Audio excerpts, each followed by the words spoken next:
대통령의 염장이가 들려주는 삶 이야기라는 주제로 익산 시민대학 세 번째 강의를 펼쳐주실 유재철 장례 지도사님을 소개해드리겠습니다.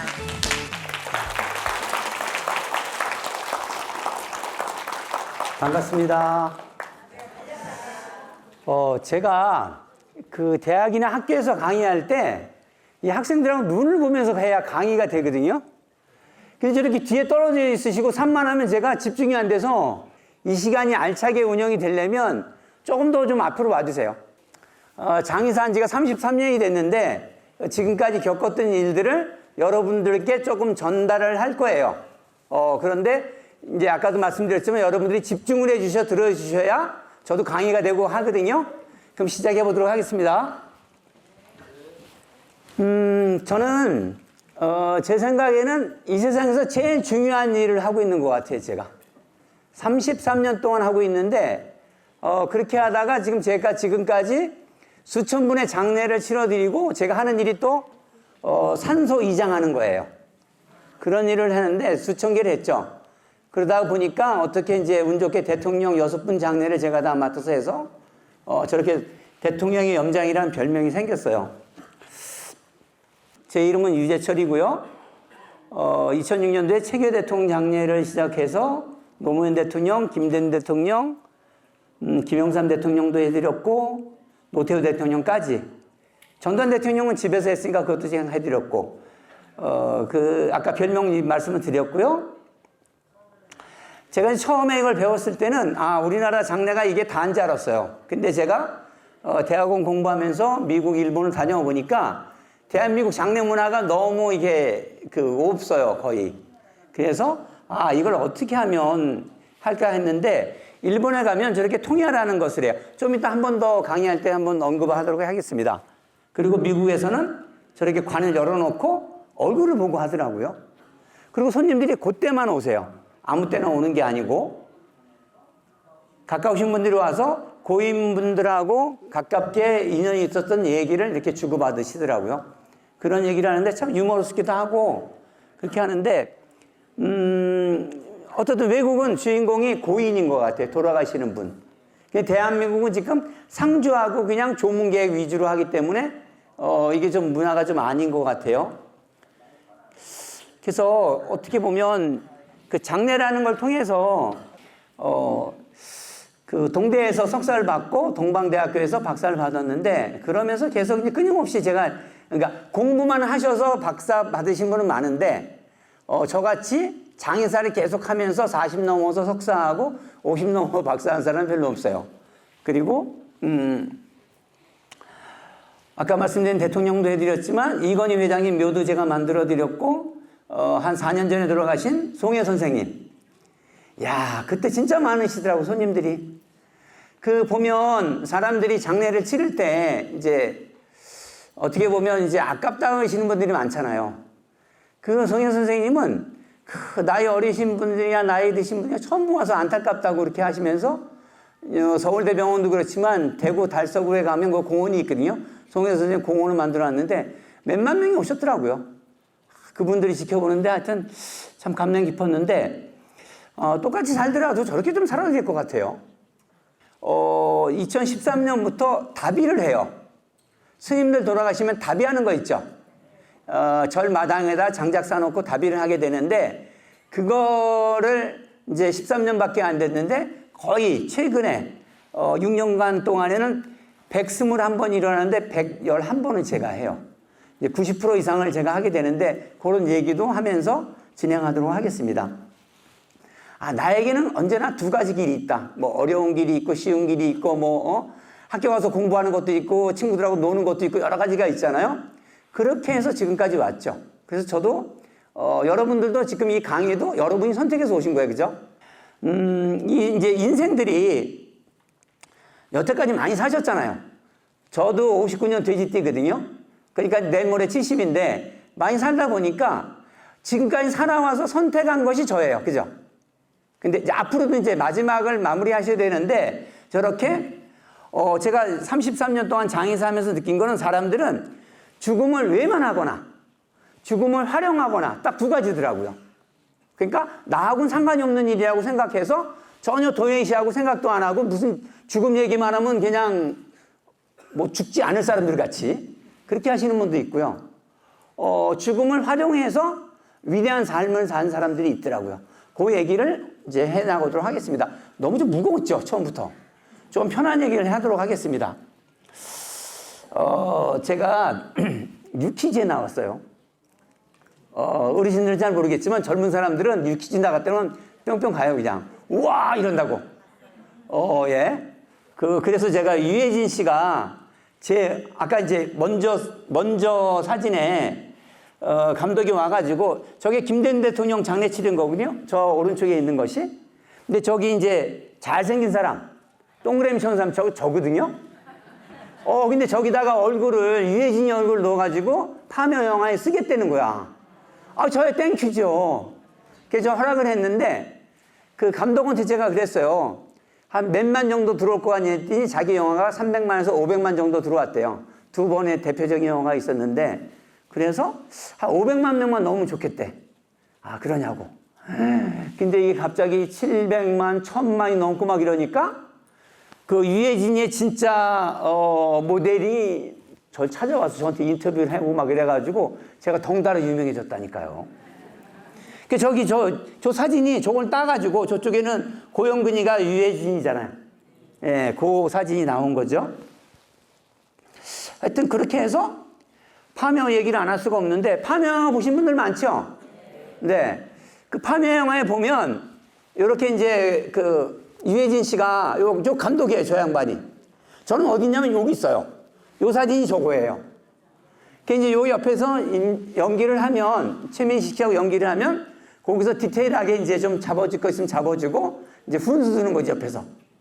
그런 거 하고 있는 거예요. 그렇게 하고 있는데 뭐 이 영화 얘기는 다 할 수가 없고 여기 보면 파묘를 해서 저 유고를 모시고 나와서 그 사형료로다가 이렇게 10원짜리 옛날에 10원짜리 3개를 던져요. 사형료로. 잘 사용했다고. 근데 이걸 던져놓으니까 흙하고 비슷하니까 영화에서 잘 안 보이는 거예요, 이게. 그래서 100원짜리 던진 거예요, 이게. 근데 100원짜리 뒤에 무슨 그림이 있죠? 이순신 장군이 있다니까. 그랬더니 이게 일본을 뭐 극이라는 영화라고 소문이 나서 더더구나 더 사람들이 많이 들어왔다니까요. 아무튼 그리고 저렇게 충문 읽는 거, 유해진 씨 충문 읽는 거 이제 저희가 이제 그 충문 읽는 걸 다 녹음을 해가지고 보냈더니 많이 연습을 했나 봐. 참 잘 읽으시더라고요. 그 파묘 영화가 왜 이렇게 됐냐면 저렇게 봉분이 있잖아요. 봉분이 있으면 처음에 이제 여기 이제 단면이고 저건 저 위에서 본 거고 이쪽 거는 이제 그 내려본 건데 파묘를 할 때 어떻게 하냐면 봉분이 이렇게 있으면 그걸 상주들 보고 나오라 그러고 삽으로다가 봉분 안에 어른들이 계시잖아요. 그러니까 혹시 놀랄까봐 미리 먼저 이제 밑에다 진설해가지고 주가 퍼놓고 술 한잔 붓고 하죠. 할아버지 할머니 산소를 이제 파묘해서 뭐 이장을 하든지 아니면 우리 가족 낙골당을 모신다 이렇게 이제 그 고유를 하는데 그렇게 하고 이제 모시게 되는데 첫 번째 삽은 우리가 하는 게 아니고 상주들 보고 삽을 가지고 산소를 세게 이제 한 번 때리면서 파묘요 2번, 3번 이렇게 한다고요. 근데 감독이 그걸 이제 몇 번 따라다니면서 보면서 아주 와닿나 봐, 그 사람이. 근데 이제 뭐 미국이나 뭐 외국에도 다 파묘라는 용어는 있을 거잖아요. 파묘하면 좀 무섭고 뭐 그렇잖아요. 그러니까 그걸 딱 썼나 보더라고. 그래서 제가 제목을 만드는데 또 일조했잖아요. 그리고 요거는 뭐냐면 절할 때 앞에서 보면 할아버지는 여기 계시고 할머니는 여기 계시는 거예요. 그럼 이거는 뭘까요? 옛날에는 할머니들이 아기 낳다 돌아가시기도 하고 막 이랬잖아요. 그러니까 그 다음에 또 들어오는 할머니 자리는 이쪽이야. 그러니까 이 할아버지는 양쪽으로 이렇게. 예. 저희도 중간에 이제 4대조도 그렇고 몇 대조 할아버지 중간중간마다 할머니가 2분씩 계시더라고요. 그 이제 애기 낳고 뭐 하고 옛날에는 뭐 위생설이 나빴으니까 그렇게 하는 거고 여기 매장을 할 때는 이렇게 매장을 해서 고인은 이제 관이 여기 들어가는 거죠.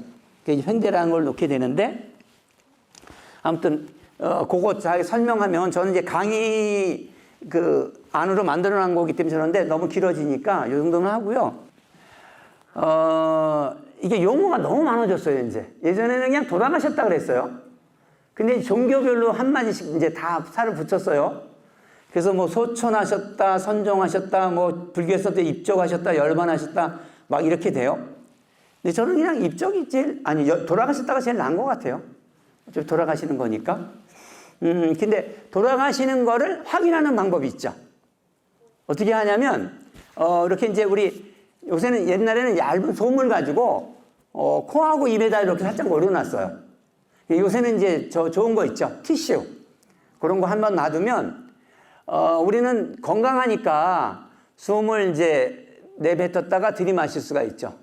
근데 이제 다 기운이 풀리면 숨을 내뱉었다가 들이마시지 못하든지, 들이마셨다 내뱉지 못하든지 하면 돌아가시는 거거든요. 이게 이제 그 죽음의 경계가 어디냐고 이제 예전에 이제 부처님한테 말씀을 드렸더니 호흡지간이랬어요. 호흡지간. 숨 들이마시고 못하고 이런 거 그 차이였는데 아무튼 그렇게 되는데 돌아가시면 상태가 어떻게 되냐면 처음에 보면 이제 숨을 안 쉰다 그랬잖아요. 그 다음에 맥을 한번 짚어보면 숨이 멎으면서 저절로 심장도 멎는 것 같아요. 그러니까 맥이 안 뛰어요. 그리고 조금 있으면 금방 싸늘해지셔요. 온기가 안 들어오니까 그렇게 되고 눈동자를 이렇게 보면 왜 응급실에 가시면요 제일 처음에 하는 게 의사 선생님들이 눈동자를 이렇게 하고 불빛을 이렇게 비춰요. 그리고 그게 따라오면 어떻게 호흡도 하고 눈동자도 안 떨어오고 막 이러면 그냥 포기를 하시더라고요. 그렇게 하는 게 있고 또 한 가지는 제일 큰일 항문을 잡고 있는 괄약근이라는 게 있거든요. 근데 이게 그것도 근육이라 돌아가시면 그냥 풀려버려요. 그러니까 대변 소변이 그냥 밀려 나온다고. 그래서 돌아가셨다 그러면 울고불고 막 이렇게 할 게 아니고 깨끗한 옷을 하나 준비해 놓고 치마 저고리나 바지 저고리 준비해 놓으시고 수건하고 물수건 챙겨가지고 대소변 나오면 좀 치워드리고 요새 어른들 기저귀 있잖아요. 기저귀 하나 채워드리고 그 다음에 이제 옷을 입혀드리고 그렇게 기다리셔야 되거든요. 그렇지 않으면 왜 우리 어린애들 그냥 응아한 다음에 오래 있으면 짓무르잖아요. 그죠? 그런 경우가 닥치게 되죠. 그리고 보통 이제 사람이 몸이 4대로 이루어졌다는데 여러분 알고 있는 대로 지수 화풍으로 이루어졌다 그러잖아요. 근데 흩어질 때는 풍화수지로 없어져요. 아까 얘기한 대로 코에서 숨을 못 쉬죠. 뜨거운 기운은 이제 심장인데 거기서 없어지고 그 다음에 우리가 이제 침, 콧물, 뭐 피, 가래 뭐 이런 거 여러 가지가 물이에요. 그런 것들이 땅에서 만약에 매장이 된다 그러면 그것이 먼저 이제 다 분해가 되죠. 그리고 이 안에 있는 이제 해골, 뼈 이런 것들, 단단한 것들 그런 건 나중에 이제 제가 보면 땅이 좋은데도 한 20, 30년 어떤 데는 막 4, 50년 걸리는 데도 있고 한 100년쯤 되면 완전히 뭐 흙인지 뭐 뼈인지 모를 정도로 진토가 되는 거 그런 경우를 봤어요. 죽음은 그렇고 여러분들 이제 오복이라 그러는데 그러면 그 중에서 이제 오래 살고 뭐 돈도 좀 있어야 되고 막 이런 거 있잖아요. 그런 중에 제일 마지막 복이 뭐냐면 건강도 해야 되겠지만 제일 마지막 복이 고종명이에요. 사랑하는 가족 품에서 편안하게 숨을 거둘 수 있는 거. 근데 지금은 어떻게 되죠? 조금 막 위험하기만 하면 그냥 응급차 타고서 그냥 응급실 들어갔다가 거기서 뭐 숨을 잘 못 쉬시면 그냥 뭐 기도 뚫어 먼저. 뭐 거기 매뉴얼이야 그냥. 뚫어버리고 여기 덮어 씌우면 꼼짝없이 3달 이상 사셔요. 아니 떠날 때 되면 떠나야 되지 그죠? 자기가 걷지도 못하고 나이도 연로하신데 그거 연명하게 놔두면 나중에 이제 중환자실 들어가면 어떻게 되죠? 보지도 못해요. 하루에 면회 시간 딱 있어서 그것도 가족이 1명이나 2명밖에 못 들어가게 한다니까. 저희 어머니가 이제 그 33년 낳은내신데 아버지하고 동갑이신데 재작년에 넘어지셔갖고 그때까지 두 분이 밥해 잡섰는데 넘어져서 엉덩이 뼈가 깨지는 바람에 꼼짝을 못 하신 거예요. 그 어떻게? 그 재작년 12월 달부터 지금까지 그 침대 생활을 하시는데 처음에는 이제 저희가 이제 어떻게든 하려고 이제 요양병원도 모시고 하고 그랬거든요. 그 아버지가 너무 심심하신 거야. 20에 결혼해서 지금까지 한 번도 떨어져 살아보질 않았는데. 그러니까 그냥 모시고 와라 이래. 그래서 그럼 어떻게 하냐고 큰일 나면 어떻게 하냐 했더니 90 넘으면 많이 살았지 뭘 그래. 그렇게 하시더라고. 그래서 모시고 왔다니까요. 응? 근데 그때 위험할 때 떠나실 수도 있는 거고, 그죠? 그러니까 이제 지금 이제 법륜 스님이 그런 얘기 잘 하시잖아요. 몇 년씩 하면 너무 좀 곤란하고 서로 한 석 달만 아프면 좋겠대. 그래야 이제 가족들도 그렇고 이런데 뭐 갑자기 한 달 만에 뭐 아니면 일주일 만에 떠나시면 너무 서운하고. 근데 3년은 너무 먼 것 같더라고 또 이제는. 그건 저희 집만 그런지 모르겠어요. 자, 그렇게 해서 죽음이 확인되면 그 직전에 내가 죽음을 받아들이는 단계가 있대요. 저도 한번 그런 적이 있는데 제가 이제 술을 좋아해요. 장의사 하니까 뭐 가면 맨날 술 좋아하고 양반들이. 근데 그것도 그렇고 친구들 좋아하니까 그냥 그랬는데 한 십몇 년 전에 제가 아는 후배 저 의사가 건강검진을 했더니 저보고 선배 아무 소리 하지 말고 석 달 동안 이 약 다 먹고 오래. 술 절대로 먹지 말고. 그래서 겁나갖고 그렇게 시켰잖아요. 갔어요. 그랬더니 석 달 만에 뭐라는 줄 알아 걔가? 암은 아니었네 이러더라고. 아유 얼마나 무서운지. 근데 그 순간에 죽음을 어떻게 받아들인지가 이렇게 나타나요. 5단계가 있대요. 첫 번째 단계가 뭐냐면 아니야 나는 아니야. 부정한대요 그냥. 거부하고 막 그렇게 하고 그 다음에 분노한대. 왜 하필이면 나야? 이 많은 사람 중에 왜 나야? 이렇게 화내는데 지가 자기가 건강관리 못 해놓고는. 그리고 여기만 왔다 갔다 하는 사람이 있어요. 그리고 나중에는 이제 우리 아들, 딸 장가 갈 때까지만 살려주세요. 아니면 그 다음에 이제 포기하고 이제 그 다음에는 나중에 이렇게 수용하는 단계가 있대요. 근데 저 5가지 단계인데 어떤 사람은 뒤에 바로 있군요. 어떤 사람은 죽음은 이렇게 저는 3가지로 나누는데 저거는 제가 장의사가 94년도에 했는데 2년인가 3년 차에 저 아저씨를 장례 치렀어요. 근데 저분은 서울에는 저 때가 노원구가 변두리였고 경기도 이제 뭐 논밭이 있었던 데인데 그게 서울 편입되면서 아파트 지면서 땅값이 엄청 오른 거예요. 이 양반이 땅을 이제 몇천 평은 다 가지고 있어요. 농사 지면. 근데 그게 다 이제 그거 가지고 건물 지어가지고 뭐 빌딩이 3채나 가지고 있던 분인데 그 지역의 라이언스 클럽 회장도 하고 이러셨는데 이분은 저 등치가 있잖아. 1m 80에 저보다 조금 크시면서 등치가 이런 분이. 나중에 무서우니까 이렇게 들어와 있어요. 인상을 쓰고. 근데 암은 뭐가 무서우냐면요. 여기서 꼴깍 넘어갈 때까지 얘가 살아있어요. 그러니까 내가 몸을 점점 못 움직이게 되잖아요. 그죠? 여러 가지 요인에서 못 움직이게 되는데 그러면 물이라도 갖다 달라고 이제 얘기를 하는데 뭐 사모님이나 아드님이 갖다 주면 좀 늦으면 막 쌍욕이 나오는 거야 그냥. 그러니까 아까 얘기했잖아요. 분노가 치밀고 어떻게 그 가족들한테만 가까운 사람한테만 그렇게 때를 쓰는 거지. 그래서 이런 강의도 듣고 죽음에 관련된 생각도 하고 내가 어떻게 떠날 생각을 해야 되는데 그런 생각 없이 그냥 이렇게 당하는 거야 저거는 그냥. 죽음을 당하니까 무서워하고 그렇게 떠날 수밖에 없죠. 그러니까 그 집은 10일 동안 공포 분위기였다니까 그냥. 누구도 어떻게 할 수가 없잖아. 아버지가 저런데 도와드릴 수도 없고 그냥 그 때려도 받아줘야 되잖아. 그죠? 그렇게 했다고요. 근데 그 다음 친구는 아까 말씀드린 대로 5번째 이제 단계, 수용하는 단계에서 돌아가신 거예요.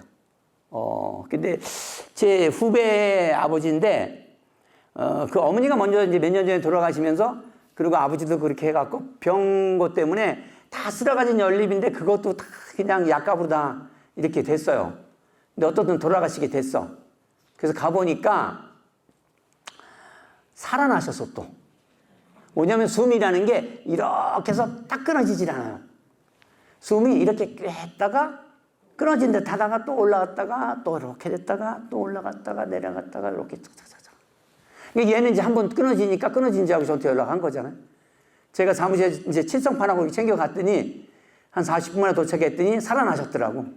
그게 어떻게 살아나셨는데 숨 쉬고 있는데 제가 이걸 콧구멍 막고 이렇게 하면 제가 살인자가 되는데 기다렸는데 얘가 뭐라 그러냐면 자기가 일주일 동안 계속 기도를 했대 아버지한테. 아버지 왜 이제 저는 이제 불교지만 다른 분들은 기독교나 천주교도 있을 거예요. 이제 뭘 하면, 뭐 예수님이 데려간다 그러면서, 마음 위로해 주는 거 있잖아요. 여기 불교에서는 나무아미탑을 10번만 하면 극락세계로 가신다는 게 있어요. 그런 말이. 끊임없이 나무아미탑을 하라 그랬대요, 아버지한테. 그리고 돌아가셨어요. 저는 칠성판에다 묻고, 그 다음날 염하러 갔는데, 그 가족분들이 저한테 그런 얘기 하더라고. 저 양반 일주일 전에 왔을 때, 한 달 전에 왔을 때 그렇게 고통스러워 했는데, 어쩜 얼굴이 이렇게 편하게 졌네. 어른들이 귀가 제일 늦게 다친다 그러거든요. 그러니까 얘가 끊임없이, 일주일 전부터 계속 기도를 한 거야.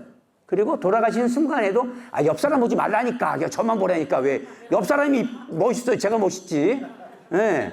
그래갖고 끊임없이 한 거야, 이 친구가. 그리고 숨 끊어져갖고 다시 살아났는데도 저보고 같이, 선배 같이 기도하자 그러더라고. 그래서 할 줄 아는 게 뭐 천수경하고 반야신경 나무아미탑을 했다니까요. 그때는 목탁 제가 좀 칠 줄 아니까. 그렇게 했는데 얘가 갑자기 외마디 소리 짓는, 그냥 하면서 계속 그래. 아버지, 따라하래. 근데 숨도 못 쉬는 사람이 뭘 따라하겠어, 그거를. 근데 그거를 아버지 따라하지 못하면 생각이라도 따라오라는 거야. 나무아미탑을 하래, 머릿속으로. 그래야 좋은 데 가신다고. 근데 그렇게 되셨어요. 하여튼 그 다음날 보니까 제가 뭐, 전 잘 모르겠는데, 그 가족들이 봤으니까 알 거 아니에요. 그 며칠 전에 왔었고, 뭐 한 달 전에 왔었는데, 표정이 그렇게 바뀌었다고 그런 얘기를 하시더라고. 저런 걸 이렇게 받아들였다고 생각이 들어요. 근데 저기보다 더 위대한 것들이 있죠. 한 번 더. 저는 저렇게 표정이 맑게 돌아가신 분 처음 봤어요. 제가 장례사를 하면서 몇천 명의 장례를 치렀고, 우리나라 뭐 큰 스님들은 거의 다 제가 염해드렸거든요. 법정 스님 같이 이렇게 깨끗하게, 편하게. 물론 다른 스님 이제 그렇게 분 많았는데, 법정 스님은 제 이름도 지어주셨어요. 이제 법명도 지어주신 게 더 이제 애착이 갔는데, 아무튼 그냥 가서 저는 깜짝 놀랐다니까. 그냥 흔들어 깨울 뻔 했다니까요. 그냥 주무시는 것 같이 있더라고. 평상시에도 이렇게 깨끗하게 사셨잖아요. 저걸 보니까 70몇 살에 돌아가셨는데 40대 때 쓴 책 글 중에 뭐가 있냐면, 내가 죽으면 번잡스럽게 장례 치르지 말고 내 입은 옷 그대로 입혀서, 승복 입혀서 사람들한테 이렇게 번잡스럽지 않게 그냥 답이해라, 이렇게 있더라고. 관도 쓰지 말고. 그래서 제가 엄청 고생했다니까요. 송광사에서 답이장까지요, 주차장에 올라가려면 남자 걸으면 30분, 행렬로 천천히 가려면 1시간 정도 걸리거든요. 경사도가 10도, 15도 내를 어떻게 가요? 관 없이? 팔다리 잡고 가? 어떻게? 근데 이렇게 이제 대나무 평상이 있으셨어요. 그래서 거기 오대산에 들어가, 하도 사람들이 쫓아오니까 자꾸 도망가신 거야. 아무도 없는 데로. 근데 거기에서 나무 그늘 밑에서, 나무로 짜가지고 가운데는 대나무를 발을 놓아가지고 거기 누워서 책도 보시고 뭐 낮잠도 주무시고 이런 게 있더라고요. 제가 제일 많이 장례 치러주신 분들 중에 80분 정도 장례에 관련된, 이제 제가 치러진 대통령도 있지만 법정 스님도 있고 이런 얘기가 있는데, 그 중에서 제일 기억에 남는 데는 게 이 할머니야. 80세 분홍 치마 저고리 할머니. 저분은 어떤 분이냐면요, 이남일녀를 두시고 40에 혼자가 되셨어요. 그리고 80에 돌아가셨어. 빤하잖아요, 그죠? 견적 나오죠? 얼마나 고생이 많으셨겠어요, 그죠? 근데 아저씨가 그나마 떠나기 전에 분홍 치마 저고리를 해줬대요. 그래서 이 치마 저고리는 자기가 제일 귀한 옷인 거야.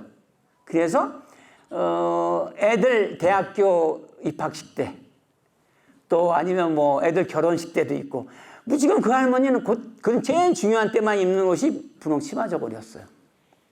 그런데 떠나시기 전에 한 며칠 전에 나는 이제 곡기를 끊겠다 그러시더래요. 뭔지 아시겠죠? 음식을 안 먹는다고.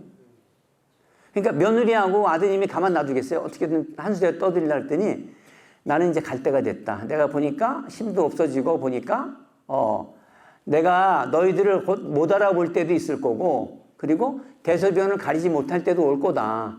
그러면 너희도 힘들어지고 어차피 사람은 이별을 하는 거다. 근데 그 할머니는 국민학교도 안 나왔대요.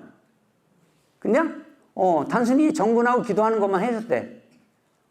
아무튼 근데 그런 이제 확고한 이제 죽음관이 생긴 거죠. 근데 한 열흘 정도 지났대요.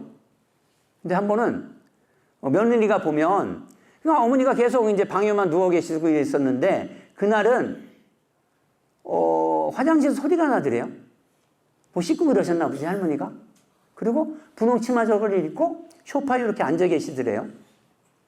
그러니까 아드님이 출근해야 되잖아. 그러니까 어머니 웬일이세요? 저 출근할게 그랬더니 그냥 말을 못 하시고 그냥 이렇게 고개 끄덕끄덕. 그리고 다녀오셨는데 여자분들은 그 다음에 뭐 하죠? 설거지하고 집안 청소해야 되잖아요. 근데 어머니가 보니까 소파에서 이렇게 누워 계시더래요. 소파가 다 볕 좋은 데 있지 않나요? 그냥 그런가 보다 하고 이제 다 하고 설거지하고 청소까지 하고 9시쯤 넘어서 이렇게 어머니 핸드폰 싼을 하시더래. 본인이 스스로 목욕제기 하시고 제일 좋아하는 옷 입으시고 그렇게 숨을 거두신 거죠. 근데 보통 사람은 그렇게 다 할 수 있대요. 저렇게 생각을 하면.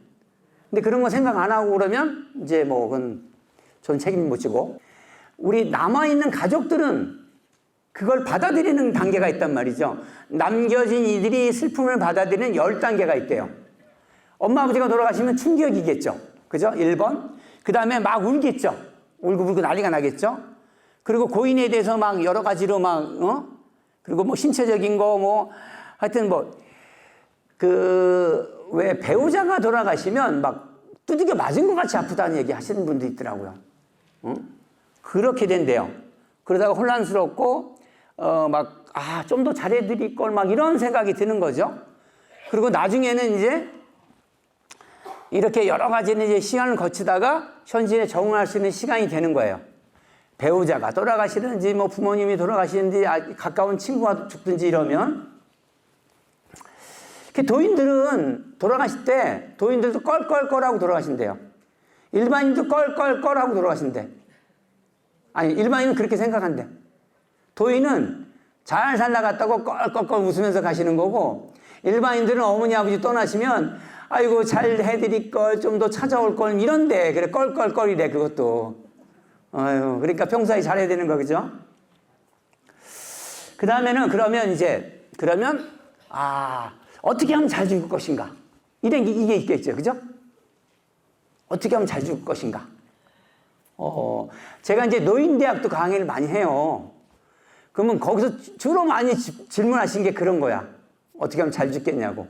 그래서 저걸 만들었어요. 강의에다가 만들어 놨어요. 여러 가지 자기가 이제 할 것을 해놔야 돼요. 여러 가지 정리할 거 있으면 해놓고, 뭐, 마지막에 장례 계획도 세우고 막 이런 걸 해야 되는 거지. 좀 비유가 좀 아니겠지만, 혹시 여러분들 뭐 자전거나 운전하시는 분들 있잖아요. 어떻게 해야 잘해요? 좋으시면 무슨. 많이 해보는 사람이 잘 타지 뭐. 좋으시면 다 자전거 잘 타죠 이게? 많이 타보고 넘어지고 막 해봐야 돼. 깨지고 그죠? 스키 잘 타려면 어떻게 해야 돼? 뿅아리 코스 지나려면 저 산에서 폼 잡고 내려오려면 어떻게 하냐고요. 많이 굴러봐야 돼요. 그죠? 근데 우린 죽음은 생각도 안 하고 그게 되냐고요. 죽음은 생각해보고 저 같은 사람들 강의도 듣고 관련된 책도 읽고 요새는 뭐 동영상도 많이 나왔으니까 그러면서 본인 스스로 죽음까지 정립이 돼야지만이 뭐가 된다니까요. 그래야 가족들하고 깨끗하게 이별할 수 있고 심 안 들게 한다고. 그 아저씨 같이 인상 쓰면서 물 좀 늦게 가졌다고 이런 신발끈 찾으면 어떻게 하냐고. 수박 씨발로 이런 거 찾으면 어떡하냐고. 나 미치겠어 그 아저씨 때문에.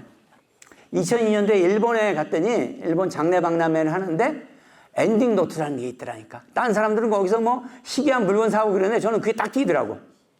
이야 이게 뭐지? 그래서 엔딩 노트 사왔잖아요 제가. 그걸 사가지고 3권을 사왔더니 너무 뭐 일본 정서가 있고 우리한테 안 맞는 게 있더라고요. 그래서 이걸 다 줄여가지고 한 40페이지를 만들었어요. 뭐냐면 내가 영정사진으로 쓰고 싶은 나의 사진을 내가 정해놓는 거야. 아시겠죠?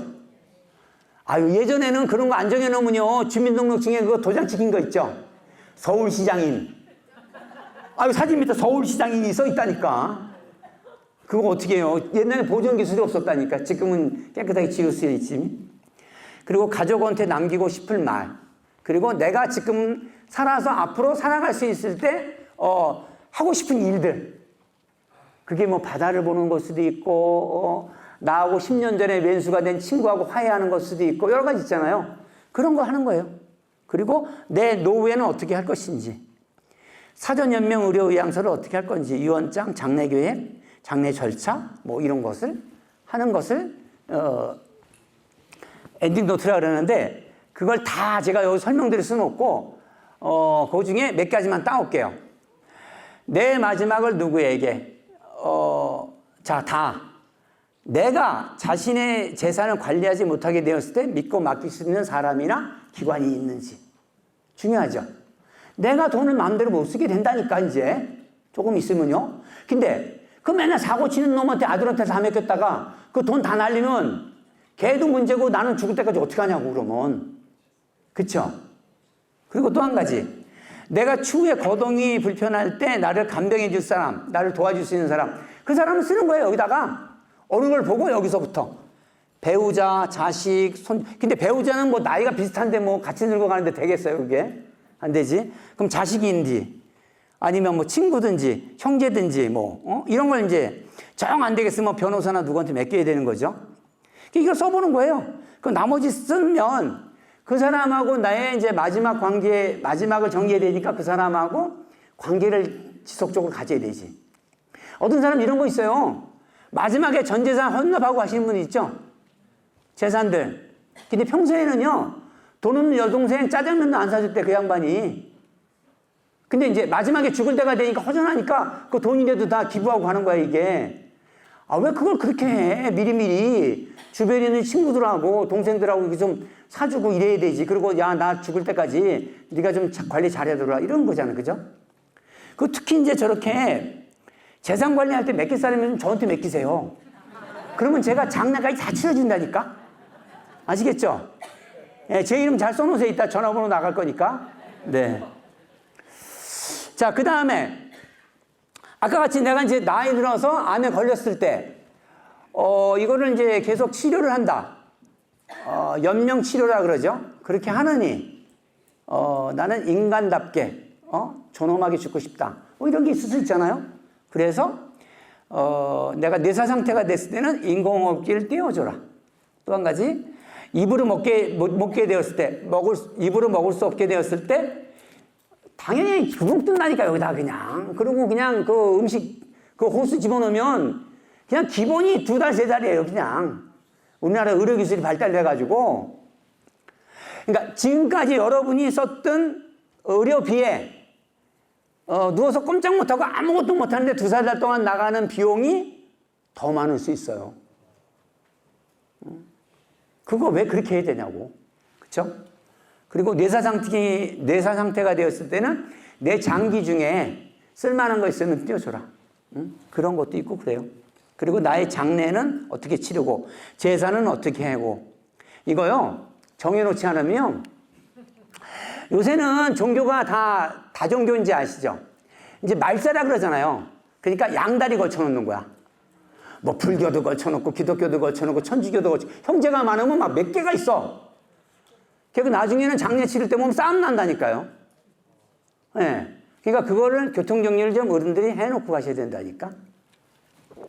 미국에는 아까 이제 보셨지만, 이렇게 관을 열어놓고 해요. 아무 때나 오지 않고 발이 나기 전날만 와요. 가까운 사람들이 관 열어놓고 얼굴 보면서 고인하고 추억을 얘기하는 거예요. 그렇게. 그리고 여기 보면, 여기는 떠나기 전날 밤 비용이라는 걸 하고요. 떠나는 날 아침에는 장례식을 해요. 그리고 거기는 대부분 매장을 하기 때문에 공원묘지 가서 안장식을 해요. 그러니까 이 3가지 때만 손님이 오셔요. 우리가 아무 때나 오는 게 아니고. 근데 거기는 장례식이니까 식순이 있어요. 이분이 어떻게 사셨고, 이 마을 위해서 얼마큼 노력을 하셨고, 이런 식순이 있다니까. 당연히 사회자가 있겠죠. 음악이 있겠죠. 자, 그래서 장례식이라는 게 고인하고 추모되는 인생 이야기라든가 이런 얘기를 해요. 그래서 거기는 딱 봐도 고인이 어떻게 돌아가셨는지 이걸 다 알 수 있어요. 그래서 고인이 주인공이 된다니까요. 근데 우리나라는 지금 그런 게 아니잖아요. 일본도 보면 통야라는 게 있어요. 오찌야라 그러는데 걔들은 옛날같이 우리같이 밤새는 게 있었어요. 발인 전날에. 근데 지금은 그렇게 안 하고 한 6시부터 한 10시까지만 이렇게 해요. 그러니까 6시부터 시작을 하면 고인하고 이제 미국같이 이제 고인하고 작별을 하는 거야, 서로. 고인하고 이제 관련됐던 거 이런 얘기를 하고, 물론 이제 그거 끝나면, 그게 다 끝나면 이제 오신 분들이 전부 이제 헌화하면서 같이 참여도 하고, 그 다음에 뭐 같이 대접한 음식도 잡숫고 뭐 술 한잔 하고 이렇게 해지는 건 비슷한데, 그 날만 한다니까요. 우리 같이 3일 내내 아무 때나 오는 게 아니고. 그러니까 상주들 되면요, 손님 많은 데는 절하게 하면 일어났다 앉았다 해갖고 이거 무릎 나간다니까. 하여튼 그래서 일본에는 이렇게 통야를 전날 밤에 해요. 그리고 아침에 연결식을 할 수도 있고, 이거는 뭐냐면 아베 수상 돌아가실 때 보니까 장례는 가족끼리 하고 고별식이라고 따로 행사장을 크게 만들어서 뭐 호텔에서 할 수도 있고, 학교 뭐 체육관에서 할 수도 있고, 그렇게 따로 별도로 해서 고별식이라는 것을 해요. 49제 기한 안에 그렇게 하는 게 있거든요. 그러니까 일본에는 최고도의 노령화 사회잖아요. 그래서 걔들은 또 다 준비하는 걸 좋아하나 봐요. 장례 준비도 하고 뭐, 그래서 상조회사가 저기서 발단됐어요. 근데 처음에는 이제 상조회사가 죽음만 위해서 장례 위해서 틀었는데 이게 너무 오래 사네, 우리나라 같이. 예전에는 지금 평균 나이가 40대잖아요, 그죠? 그러니까 부부싸움할 시간이 없었대. 좀 살다 보면, 뭐 애 낳고 살다 보면, 뭐 지지고 먹다 보면 그냥 남편이 가든지 누가 가버리니까. 근데 요새 이혼율이 왜 많으냐면, 오래 사니까 이혼율이 많대요. 아니, 40, 50에 갈 것이 지금 막 70, 80, 90까지 사는데, 그러니까 이제 맨 처음에는 젊었을 때는 뭐 여자분들이 이제 기운으로 살지만, 한갑 지나면 여자가 더 무섭잖아요. 왜 당신 말을 들어야 돼? 당신도 설거지 해봐. 왜냐면 싸움이 되잖아요. 아무튼 그 얘기하면 또 우리 집안 얘기는 되네. 그래서 이제 하다 보니까 여행도 가고 결혼식도 하고 크루즈 여행도 가는 상품을 만들었어요. 저런 것이 전부 다 이제 우리나라에 들어와서 상조회가 생긴 거예요. 근데 거기는 참 재밌는 것도 있어요.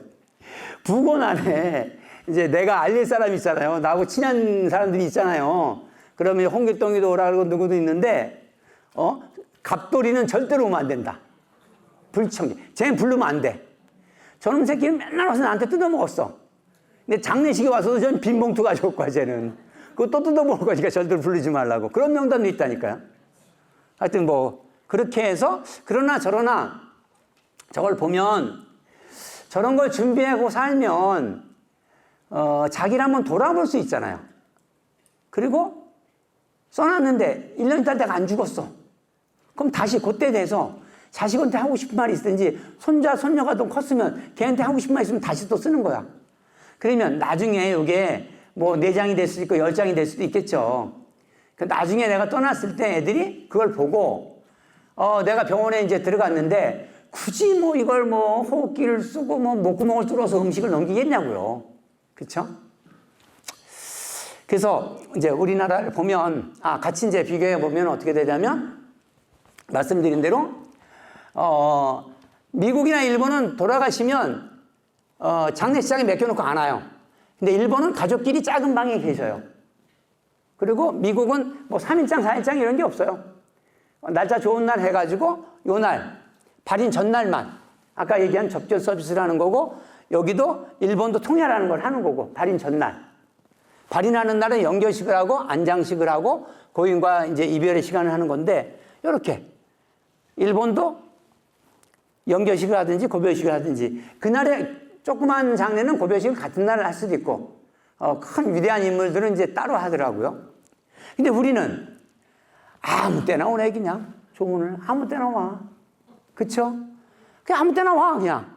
그 와서 제가 치러드리는 대통령만 위대한 삶 사는 게 아니고, 보통 진짜 저도 애 둘 한번 길러보니까, 야, 우리 엄마 아버지 삼남이를 어떻게 길렀는지 모르겠어. 그거 둘 기르는 것도 힘든데, 저같이 말썽꾸리 기르랬으니 얼마나 힘들었겠어요. 그래서 제가 우리 장모님 돌아가셨을 때 이렇게 했다니까요.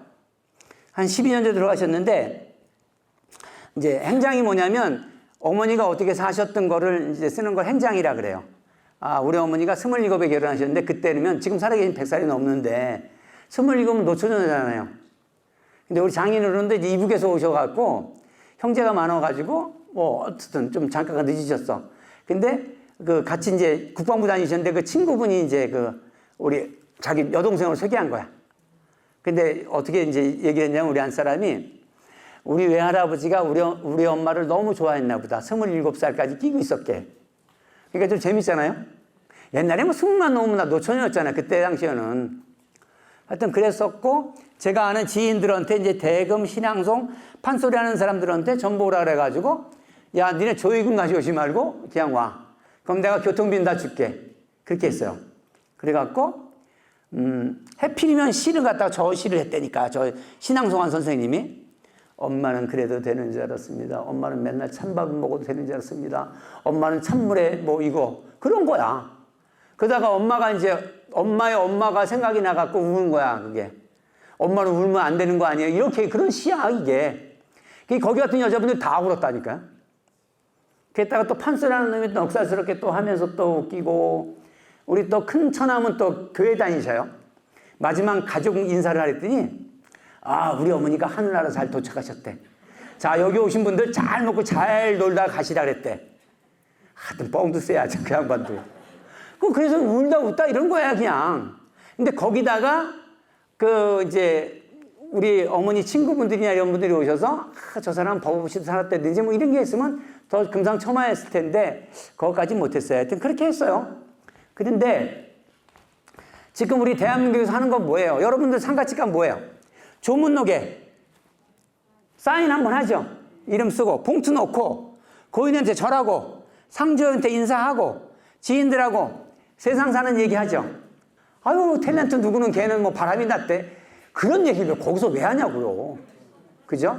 근데 이런 식이 있든 이러면 그 식을 보면서 남의 죽음을 통해서 내 죽음을 한번 돌아보기도 하고 생각을 할 수 있고 귀중한 시간이 될 수 있잖아요.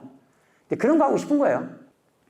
그리고 여러분들 지금 좀 잘못된 것 중에 하나가 있는데 장례시장이나 상조회사들이 너무 그 친구들은 하루에 몇 명씩 염을하고 막 이러니까 그냥 염할 때 이렇게 가족 입회하에 옷을 벗기고 목욕을 시켜서 수의 입히고 이렇게 하는 거거든요. 그리고 이제 얼굴 보고 입관하는 건데 요새는 이런 것도 있죠. 이렇게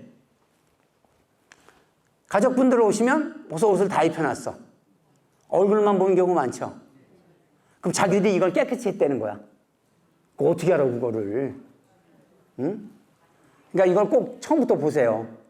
처음부터 봐야 저도 사람이 안 보면 대충 하게 되더라고. 보시는 분이 있으면 정성껏 제대로 하잖아요. 격식 갖춰서. 그렇게 하고. 아무튼 이렇게 이제 여러 가지 이제 새로운 장례 문화가 생기는데 제사도 한번 좀 바뀌어야 될 것 같아요. 제가 또 강의를 어디서 다니냐면 요양보호사, 호스피스, 간병인 이런 분들 마지막 수료식 하기 전에 제가 특강을 2-3시간 하고 수료식을 하는 거야. 그러면 3일 동안 이제 돌아가시면 앞으로 일어나는 일, 숨이 떨어져서부터 장례를 3일 동안 어떻게 치르고 매장할지 화장할지, 화장한 다음에는 뭐 수목장할지 납골당할지 뭐 뿌릴지 이런 얘기를 해주는 거예요.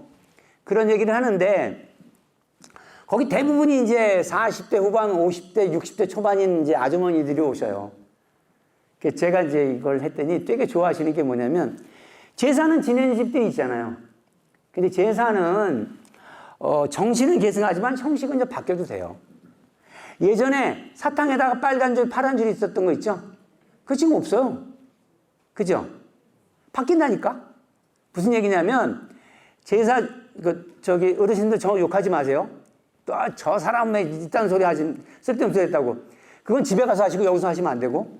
뭐냐면 여자분들한테 물어보니까 제사 음식 준비해서 제일 힘든 게 뭐냐니까 전 부치는 거하고 젓거리 준비하는 거래.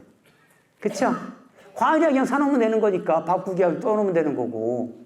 근데 제가 한 번은 한 15년 전에 제 조카들이 이제 어리니까 이놈들이 할아버지 제사를 지내니까 막 떠들더라고. 거기서 왔다 갔다 하고.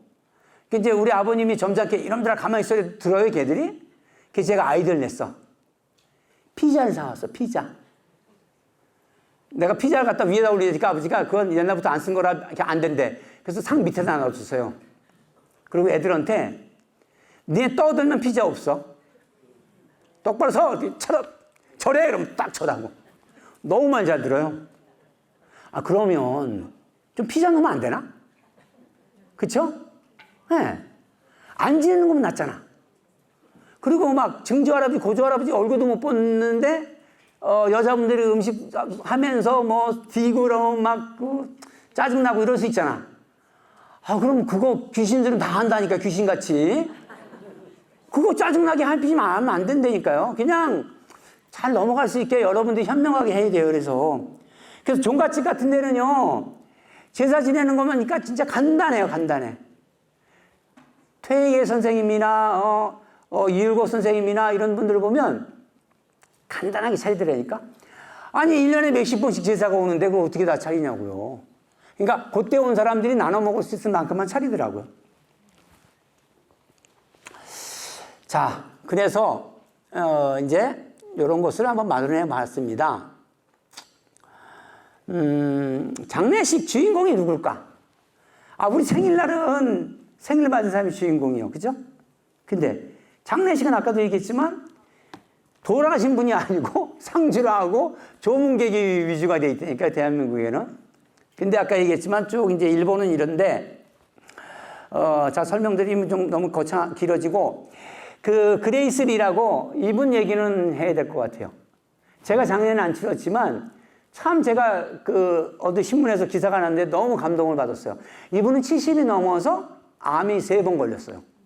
근데 난 죽고 사는 거 별로 겁 안 난대.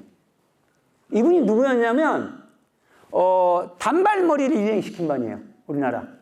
70년대. 윤목희가 왜 미니스커트 입고 단발머리 했잖아요. 그거 자르신 분이라니까. 저분 제자들이 전부 다 우리나라 미스코리아 만드는데 60, 70% 다 이 선생님 제자들이 만들었어요. 그런 분이었다고. 근데 이제 왜 유명해지니까 뭐 국회의원이나 뭐 장관 부인들이 와서 머리 해달라고 그러잖아요. 원장 나 머리 좀 한번 해줘 막 이러면서 반말하잖아요. 그럼 이 양반이 가위를 놓고 나갔대 그냥. 한참 기다려도 안 와. 야, 니네 원장님 어디 갔냐 이러면 그 직원들이 우리 원장님은요 존댓말 하는 사람한테만 해줘요. 그러니까 거기 오면 존댓말만 하더래. 그러니까 자기 하기 나름인 것 같아. 그죠? 처음에 저 장의사 한다고 했을 때요, 제 딸이 4살일 때 했거든요. 딸 시집 어떻게 보낼 거냐고 그러더라고. 왜 남의 딸 시집 보내는 거 지가 왜 챙겨를 해? 근데 그렇게 천시하고 막 이랬다고요. 근데 참 세상이 많이 좋아진 거죠 이제. 이런 장의사 강의 또 들으러 여기까지 오시게요. 참나. 근데 하여튼 이분은 그래서 나는 죽으면 국화 저렇게 하얀 거 꽂지 말고 핑크 장미하고 편곡 음악 틀어놓고 와인 먹어 가면서 나하고의 추억을 얘기하라 그랬어요. 그리고 생일 때마다 뭐였나 보죠? 죽는 날 제사 지내지 말래. 그게 무슨 의미가 있는데, 죽는 날이. 너네가 내 생일날 맨날 모여서 우리 자식들하고 같이 어려서 밥 먹었듯이 그렇게 생일날 좋아하는 음식점. 하여튼 뭐 저 양반 내 잘 사니까 뭐 최고급 음식점에 가겠죠. 그래서 20, 30명에서 먹으면서 자기 흉을 보래. 그러면 그때는 자기가 내려와서 꿀밤 때리러 내려온다는 거야. 그렇게 농담을 할 정도예요. 그러니 그렇게 보통 열심히 산 사람이 아니죠. 그러니까 저보고 어떻게 하면 잘 죽냐 그러면 열심히 산 사람만이 잘 죽을 수 있어요. 흐지부지 산 사람은 흐지부지 죽더라고. 그래서 그 양반 제일 마지막에 자기 책 이름이 오늘이 내 삶의 클라이막스래. 제일 좋은 날 뭐 이런 거예요. 참 멋지더라고. 대한민국에 저런 분이 있었는지. 먼저 소개시켜드리고, 일본 사람들 저 별로 싫어하거든요. 무조건. 근데 일본의 장례박람회에도 가서 참 배울 게 많았어요, 저는. 그리고 하면서 특히 저 사장님 얘기 듣고 완전히 반했어. 무슨 얘기냐면요. 제가 읽어드릴게요. 저 안자키 사토루는 10월쯤 몸 상태가 좋지 않아서 병원에서 검사를 받아보니 예상 못하게 담낭항이 발견되었습니다. 게다가 담도 간장, 폐해 등 전이돼 수술이 불가능하다는 진단을 받았습니다. 저는 남은 시간을 알차게 살고 싶어서 다소의 연명 효과가 있지만 부작용이 있는 방사선이나 항암 치료제는 받지 않기로 했습니다. 아직 기력이 있을 때 여러분에게 감사의 마음을 전하고자 아래와 같이 감사의 모임을 열고자 하오니 참석해 주시면 저의 최대의 기쁨이겠습니다. 회비나 조의금은 불필요하며 복장은 편하게 오시면 좋겠습니다. 그래서 회사 관계자하고 지인들을 1000명을 불렀어요. 일본에서 제일 좋은 호텔에서. 그래서 공연을 하고 자기의 이제 여태까지 살았던 거 갖다가 사진들을 앞에다가 쫙 전시를 하고 그걸 또 영상으로 만들어가고 동영상 이제 영상물도 보여주고 그리고 걸어다니지 못하니까 휠체어를 타고 저렇게 테이블마다 다니면서 그 사람들하고 다 전부 이제 인사를 하고 그렇게 하고 한 몇 달 있다 돌아가셨어요. 그런 것도 있더라고요.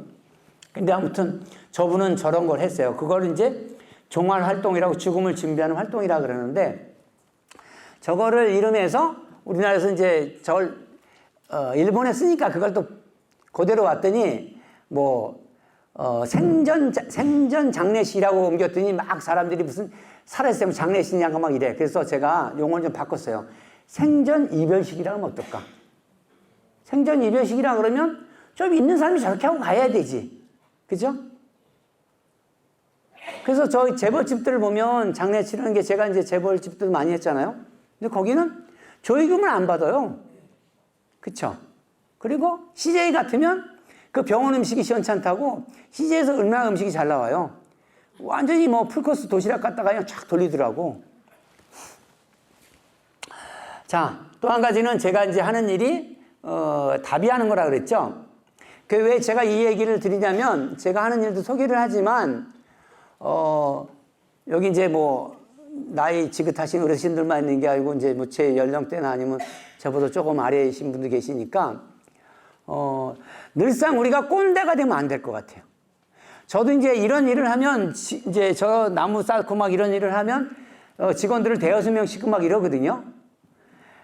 근데 젊은 애들은 시킨 대로 해. 어떻든 나중에 뭐 이제 사장님 왜 이랬어요. 이렇게 저렇게 합시다. 이렇게 하는 건 좋은데 한 제 나이 또 애들이 70 넘고 그러면 지고집이 있어. 내가 더 잘하는데 지가 지식대로 하려고 그래. 나 참 진짜. 하여튼 그건 그렇고 법정 스님 치를 때 2010년도인데요. 2010년도에 이렇게 3월 13일 날 11시 반에 붙여가지고 그 다음 날까지 이렇게 24시간이 걸렸어요. 그랬는데 이런 거를 제가 3시간짜리를 개발을 했어요. 그래갖고 지금은 아까 말씀드린 대로 최근에 있는 거는 거의 다 제가 하고 있는 건데 이렇게 불을 붙여서 1시간, 2시간, 2시간 반이면 이제 싹 끝날 수 있게 그렇게 만들었거든요. 우리 학생들을 가르칠 때 그러는 거야. 니네가 남의 돈을 받으면서 공부 안 하고 하면 나중에 저분들이 알지 않겠니? 저분들 가족들 중에 장래에 대해서 밝은 신분이 있으면 너를 욕하지 않겠냐? 그럼 네가 떳떳하지 못하겠지? 그러면 뒤가 좀 구리겠지? 그러면 안 되는 거잖아? 이제 그러고 애들 야단치려고 이제 써놓은 거고요. 아까 저건 이제 거울 보면서 하는 건 이제 얘기했었고, 저 얘기하고 이제 마치고 질문 받도록 하겠습니다. 그래서 저는 어떻게 했으면 좋겠냐면, 떠나실 때 좀 넉넉하시지 않으면 어때요? 그냥 뭐, 그 회장님 같이 뭐 좋은 호텔에서 뭐 이렇게 안 해도 되잖아요. 마을에다가, 마을회관에다가 막걸리 몇 발 받아놓고, 안주 좀 준비해갖고, 그것도 생전 이별식이 될 수 있는 거예요. 그죠? 짧게. 그리고 입관식도 여법하게 하고, 떠나기 전날 밤, 우리 장모님 같이, 지인 중에 그렇게 없으면 저한테 연락하시라니까요. 그러면 등급이 다 있어. 왜 저런 거 있죠? 나훈아가 있고, 너훈아가 있고, 패튀김이 있고, 패튀김이 있고, 예? 그런 게 있다니까요. 그러니까, 만약에 아까 이제 제가 얘기했지만, 대금 부시는 분들, 뭐 학생들도 있고, 잘 아시는 분도 있고, 물론 유명한 사람은 비싸겠죠, 당연히. 신앙성 하시는 분도 있고, 신앙성 거기 학생들도 있잖아요. 그것도 잘 읽더라고. 그렇게 하면, 불과 한 50만원, 100만원만 들여도 풍성하게 문화적인 행사를 할 수 있을 것 같아요. 네, 그럼 이것으로 마치도록 하겠습니다. 감사합니다.